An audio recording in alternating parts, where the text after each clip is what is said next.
We have this house for the weekend. Seems like we also booked this house. It was supposed to be just us, and now we're with strangers. I have so many questions. I'm going to start with a couple of non-spoiler ones, but now that your movie is coming out and we're not talking about it at a film festival, I am going to dig into some spoilers here. But first, just to start at the very, very beginning, when Joshua's script first came your way, what was it about it that made you think, like, I have to direct this? This is going to be uniquely suited to my voice. Yeah, I think just the horny quality of it. But I think also it was just the fact that it had these characters where I go, wow, I look at their dynamic and I care about it, because there's so many slashers where I don't care about them because I don't know what they're going through, and that can be fucking fun. But I went, okay, I wanted something that we kind of like seep into the horror so that when it explodes at the end, we care. And so that meant a lot to me. I'm feeling the urge to ask this and I can't help myself. What's your favorite scary movie? My favorite scary movie? Oh, there's so many. I mean, there's some that are scary, and then there's some that are... Evil Dead 2 is one of my favorite horror films, so... I like that. Yeah. As I said that question, I thought of another question we were asking at Fantastic. So the first time we spoke about this movie was when it played at Fantastic Fest. Fantastic Fest just happened, and I was asking a lot of directors this particular question.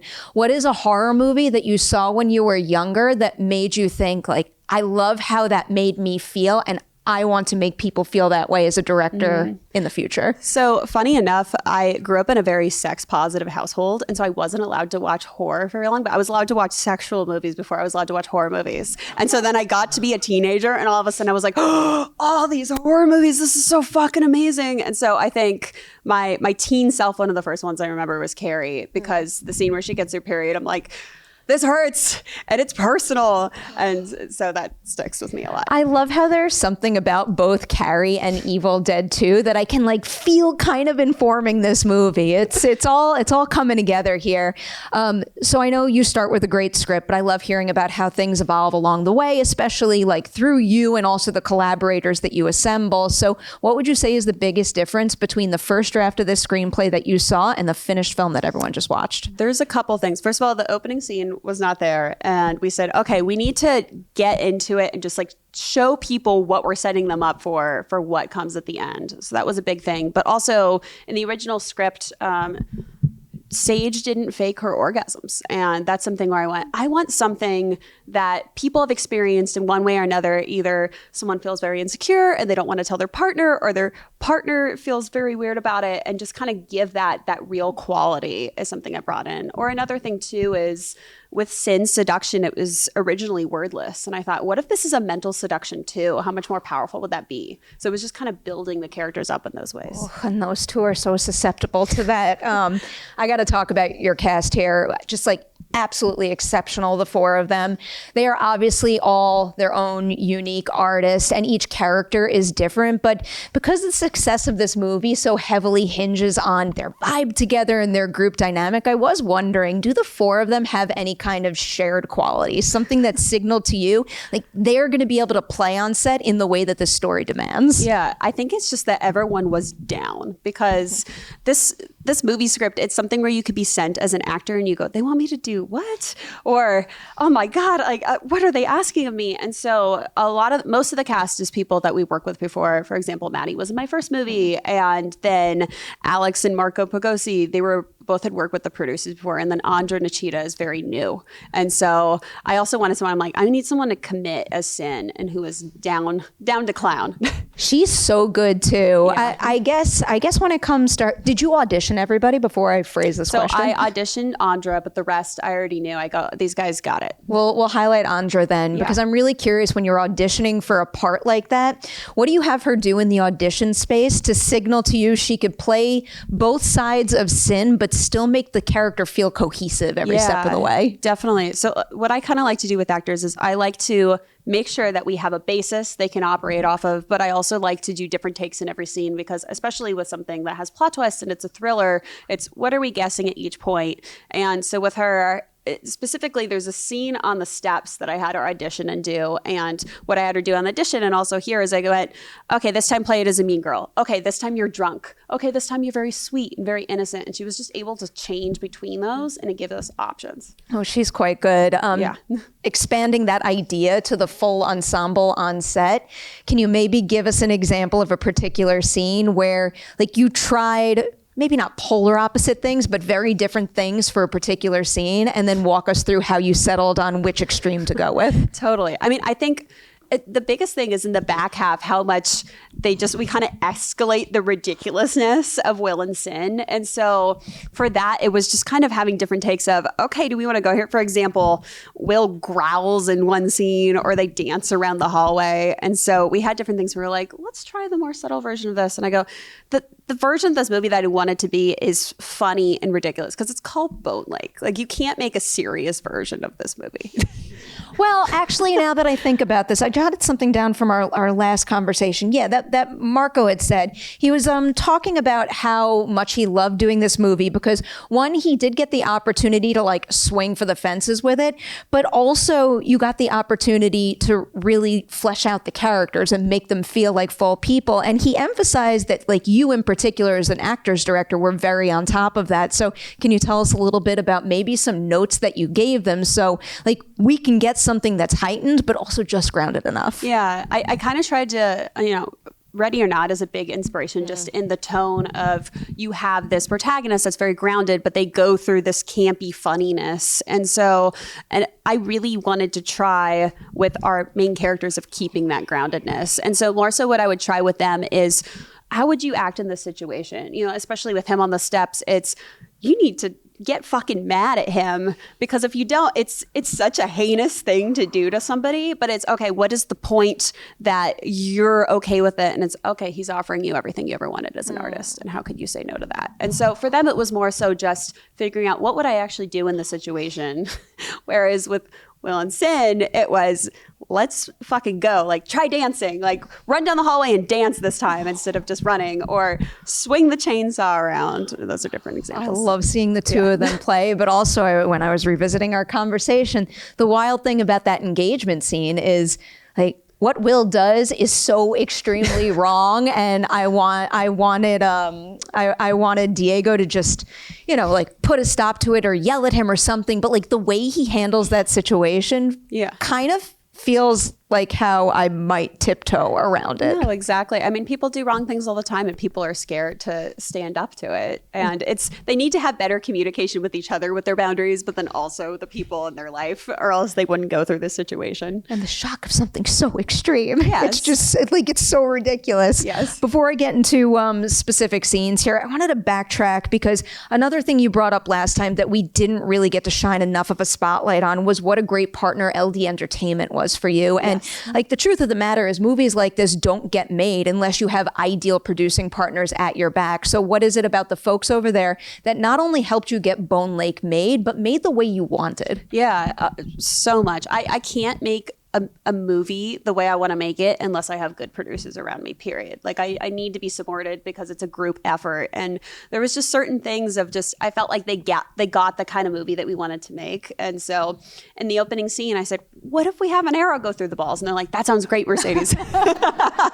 Instead of going, I don't know about this. I felt supported in that way. And even one of our producers tore his ACL in the opening scene because we were going fast and there was like a hole in there and he's like, Levy, I got this. And so it was just like everyone was hands on of just going, you need another camera, let me figure out how to make that happen. Ooh, that makes me want to ask one of my favorite questions, and I will preface this question by saying it's a little unfair and literally every single person who contributed to this movie is of the utmost importance, but can you tell us a little bit about maybe one or two Bone Lake unsung heroes, someone that we don't often get to see in front of the camera, or we don't know their name very well, but we should know the great contribution they made to your film?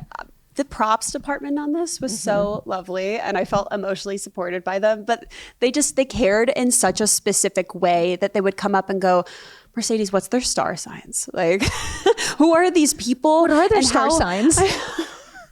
It's been so long. I unfortunately do not remember their star signs, but it was just like designing what they had and their luggage based on that. And especially just our grip department too. You know, for example, when they're cleaning the house, there's shots that are so ridiculous they didn't make it in there. But there's a shot where they're like, what if we attach the camera to a toilet bowl cleaner and make it go around the toilet bowl? And we got there and we're like, okay, that's too much. But it was just people wanting to make rigs because they cared. And people could have just gone, you know what, I don't want to do it. But people were like, look what I made. And it's just, that's the way I like to work. Oh my God, I have so many follow-up questions. I hope I remember them all. I want to go back to like the little details and like props and production design. I guess first I have to start big picture. Can you tell us a little bit about finding this particular location, this house? Yeah, I think we probably looked at every single house that's nice on a lake in Atlanta. And there was a version that was a log cabin. There was a version that was a really modern one. And for me, there's a couple things I wanted from it. First of all, I'm really attracted to symmetry. So I'm like, can I shoot this house from multiple angles and just have it look like really good?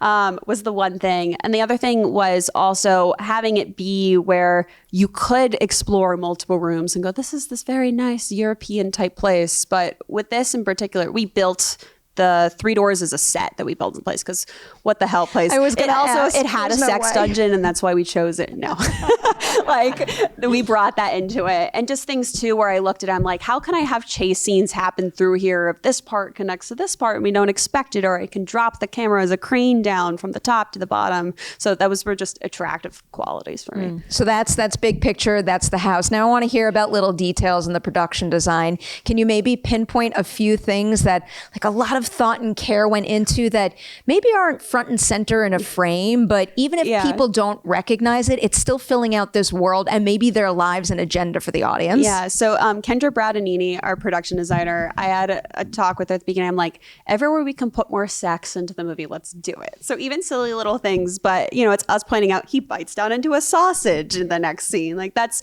a production design important thing. Or if you look in the bedroom of when Sin is seducing him and she's in the towel, the pictures on the back wall are ridiculous. Like it's someone bending down, giving a blowjob. And it's just like little things that were put into this house to kind of just amp that up. What did you keep from set? No, there's something. I kept the Ouija board. Did you really? Yeah, okay. Actually the whole crew signed the Ouija board for me. And even more ridiculous. So we had a premiere earlier this week and they put a 6-foot like big Ouija board in there, and I saw it and I'm like, guys, can I take it home? And everyone helped me take it home and put it in my car. And when I got into my apartment building, people wouldn't get in the elevator with me because they saw that I was like holding a 6-foot, like they literally saw me and then went no and like went up the stairs.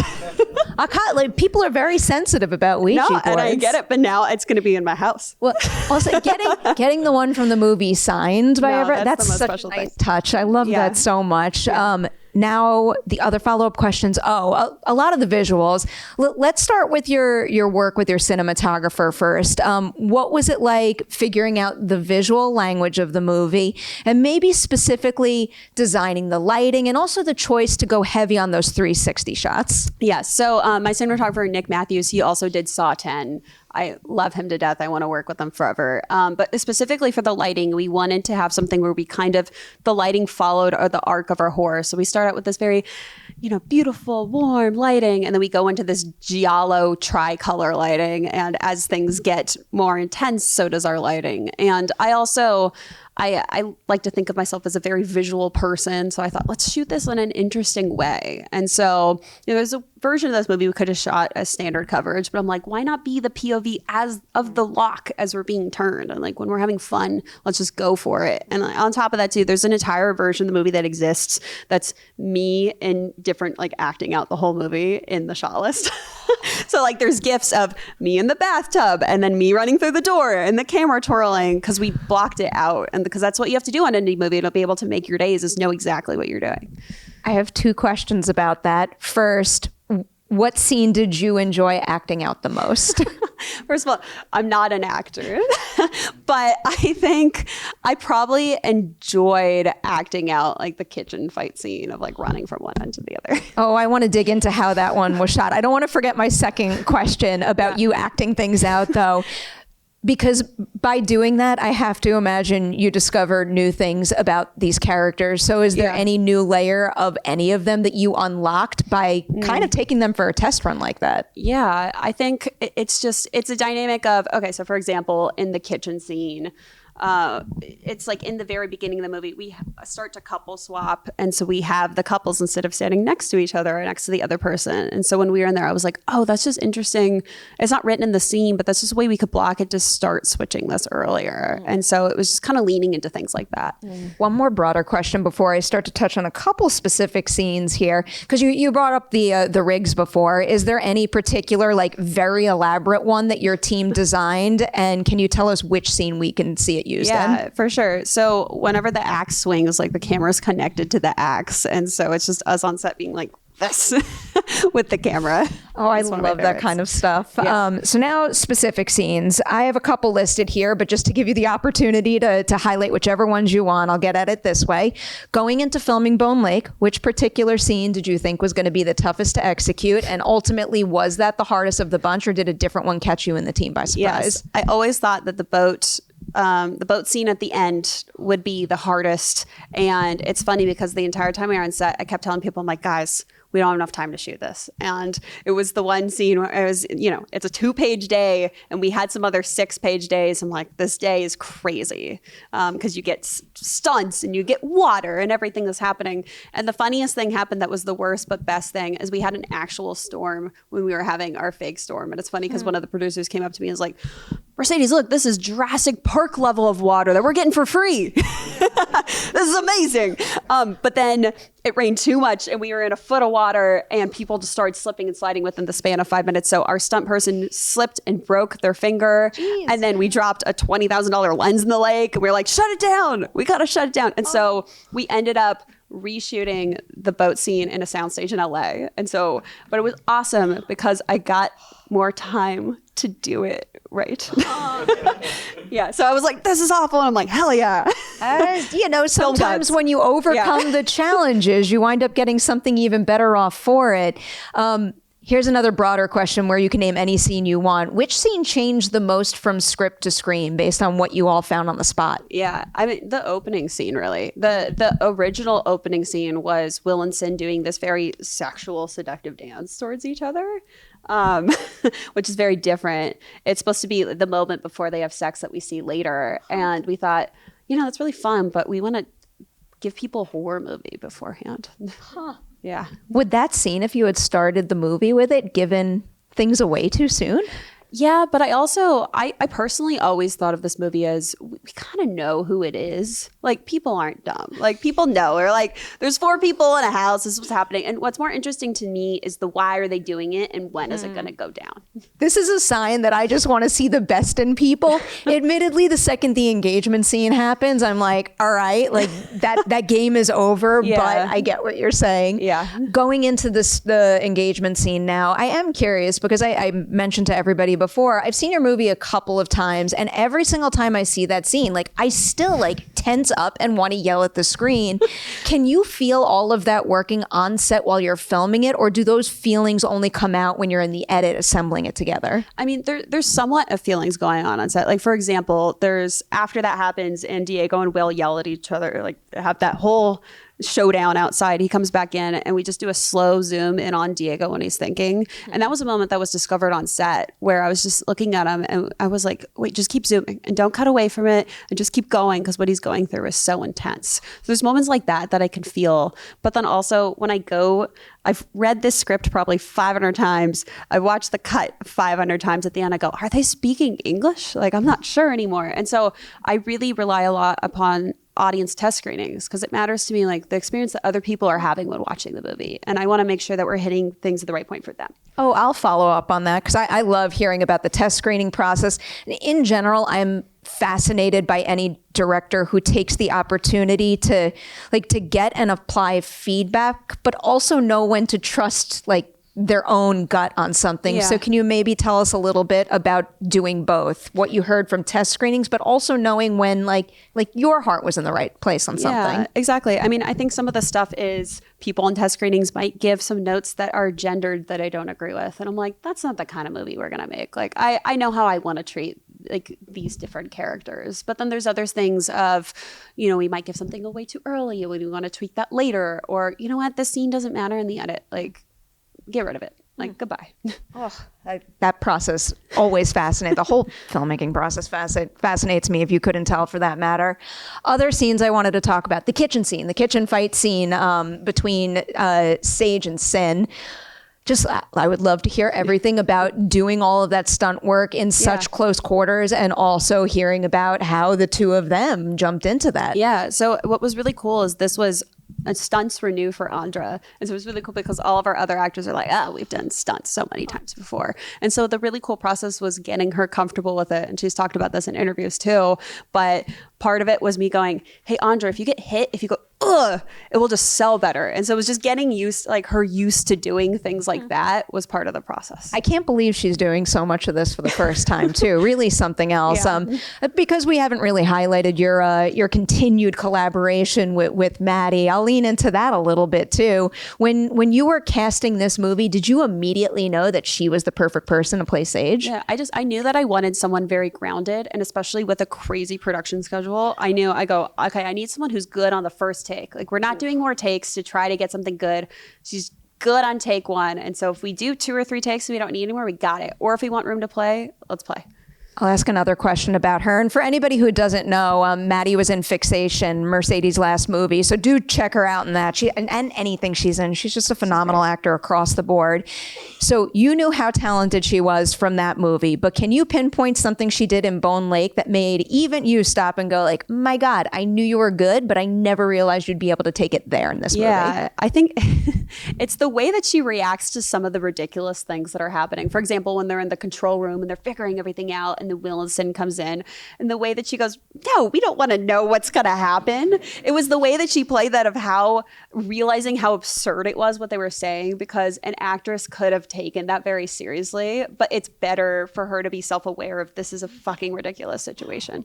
I'm always rooting. I just want her to do everything and anything. And I think her range is absolutely endless. I don't want to forget about the other scenes that I wanted to talk about. Oh, I want to talk about horror movie magic. I love gore. In particular, I do want to talk about the boat scene and the jaw ripping, but also I want to hear a little bit about the axe to the head. Yeah. I think that might be one of my single favorite shots in the movie, when you have like the 3 of them in that side view. It's just so stunning. So can you tell us a little bit about designing both things? Yeah, totally. So I'm a huge fan of practical effects, and then we supplement with VFX as needed. So for the jaw in particular, that was a flap of skin hanging off Andra's face, because I just go, they can react to that more. But then, we can't have a tongue lolling that's practical. So it was supplementing that with VFX. And then specifically the axe in the head, we built a life-size casting of Alex Rowe so that we had 2 of them. We had one that was an axe in the head, and then we had another one that was the moment he goes down.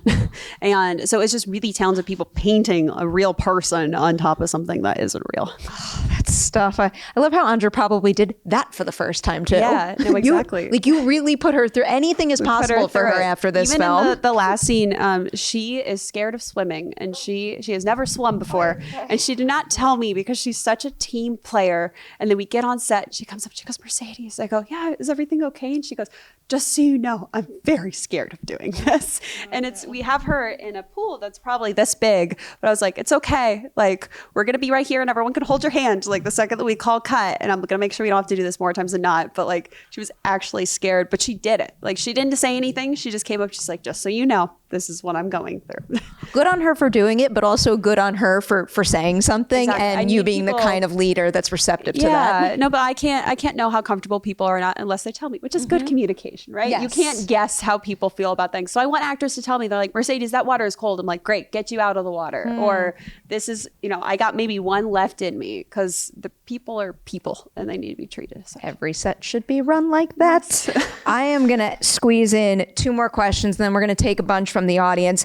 This one I wanted to make a point to ask you, because it's probably obvious. I revisited our Fantastic Fest interview, and I noticed that I didn't let you answer this question. We had moved on to another topic, and it made me so mad. So this question came up that year at Fantastic Fest, and I've been asking it a whole lot since. Another director at that festival emphasized how happy it made him to see his cast and crew take such pride in their work and have such joy on set while making your movie. And I've started to ask everybody, can you isolate the single moment of making Bone Lake that filled you up and brought you the most joy as an artist? Well, I mean, first of all, I'll just say as a shoot of people feeling joy on set, we did 6-day weeks, which is very crazy. And I don't like to do to people, but it was because we were really, a very small, this is an indie movie, obviously. But I think just the moments of joy on set is, I know it sounds cheesy, but like every day, everyone just showed up in a good mood, even though we were doing 6-day weeks. And so everyone's really tired and everyone could be grumpy and they weren't. And so it was just continuously having that every day. Or I guess if I had to pick one, I had my birthday on set, but I hate birthdays. And so I didn't tell anyone. I'm like, no one better tell anybody. And so people were like secretly coming up and telling me happy birthday without saying anything. I'm like, that's actually more caring to not call that out and tell me that secretly. So that's just, it's good people. I love that. What a nice thing to do. My last question is going to be a greedy question because you're probably well aware at this point that I just want to see more movies from you. I was doing a little research and I think I read about your next movie. Correct me if I'm wrong on any of this, but your next movie sounds very, very different from Bone Lake and Fixation. Yes. Can you tell us anything about it and why maybe it felt like the right time to do a genre shift? Yeah, totally. So my next movie, we have not announced it yet, but it has very exciting cast. So I'm very excited for when we announce it. But it is a surrealist dramedy. And so I plan to do more erotic thrillers and horror comedies, but I also just like anything that's lifted and intense. And what was really exciting about this movie for me is I got to be comedic more than my other movies. And so I'm not a subtle person. And so I'm not the kind of person that would direct a slice of life, even though I love those. So I'm like anything that's bigger than life, that's for me. Is this next movie Kate Might Die? Yes. Okay. And it's based on a book? Yes. Okay. I'll have read the book very soon, I promise. Yes. I'll ask one question that you probably won't answer. Is Maddie going to come back around for more? I mean, I would love to work with Maddie again. Yeah. I'm always rooting for another collaboration between the two of you. All right, let's toss it to the audience now. We'll get to as many questions as we possibly can. Just raise a hand and project. All right, first hand I saw in the orange shirt right there. I liked how sex positive the movie was.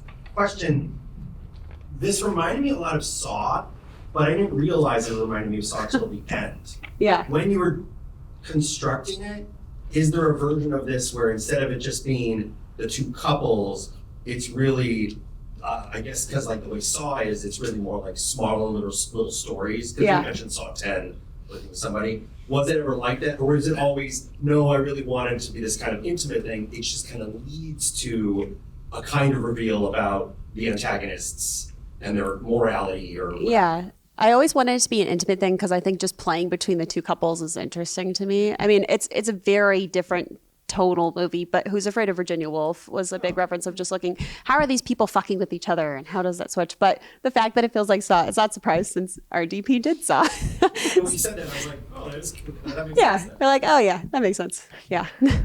All right. Do we have any other questions? We've probably time for like one or two more if anyone wants to get one in, no?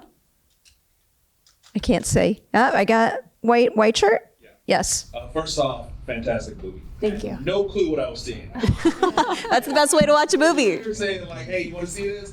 A movie? And I was like, sure.